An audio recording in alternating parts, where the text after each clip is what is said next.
لیکن لگتا تھا کہ جاوید نے قسم کھائی تھی کہ آج وہ میرے مالٹوں کو چوس کر ہی ناشتہ کرے گا۔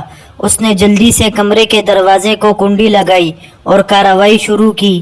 تھوڑی دیر بعد کسی نے دروازہ کھٹکھٹایا تو جاوید نے فوراً میرے مالٹوں کو چھوڑ دیا اور مجھے کہا کہ تم دروازے کے پیچھے چھپ جاؤ اور میں دیکھتا ہوں کہ کون آ گیا ہے۔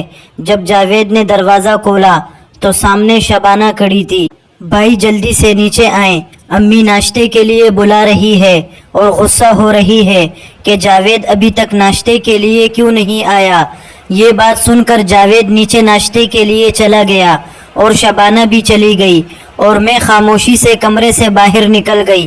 اس کے بعد ہم سب نے مل کر ناشتہ کیا اور ناشتے کے بعد شبانہ کو اسکول جانا تھا تو وہ بھائی کے ساتھ اسکول چلی گئی اور میں گھر کی صاف صفائی میں لگ گئی۔ تھوڑی دیر بعد جاوید گھر آ گیا تو میں نے دیکھا کہ جاوید کے ہاتھ میں کچھ سامان ہے جو مجھ سے چھپا رہا ہے اور اپنے کمرے کی طرف رواں دوا ہے، تو میں بھی جاوید کے پیچھے چل پڑی۔ جب میں کمرے میں پہنچی تو جاوید اسے الماری میں کپڑوں کے نیچے چھپا رہا تھا، تو میں نے کہا جاوید یہ کیا چھپا رہے ہو؟ تو جاوید نے کہا کہ ابھی نہیں بتاؤں گا، رات کو جب تم میرے پاس آؤ گی تو پھر تمہیں تفصیل کے ساتھ بتاؤں گا۔ لیکن میں نے ضد پکڑ لی اور کہا جاوید مجھے بتا دو یہ کیا چیز ہے، مجھ سے کیا شرمانا؟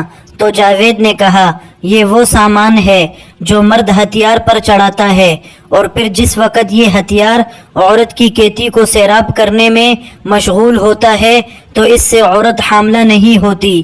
تو میں نے کہا جاوید کیا اب ہم روزانہ کبڈی کریں گے؟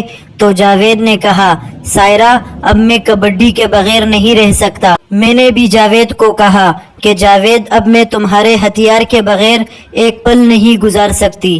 وہ دن اور آج کا دن، اس بات کو 4 سال ہو گئے ہیں اور آج بھی میں جاوید کے ہتھیار سے اپنے آپ کو سیراب کرتی ہوں، کیونکہ ماں باپ نہ میری شادی کی فکر ہے اور نہ ہی جاوید کی، اس لیے ہم دونوں نے یہ راستہ نکالا ہے۔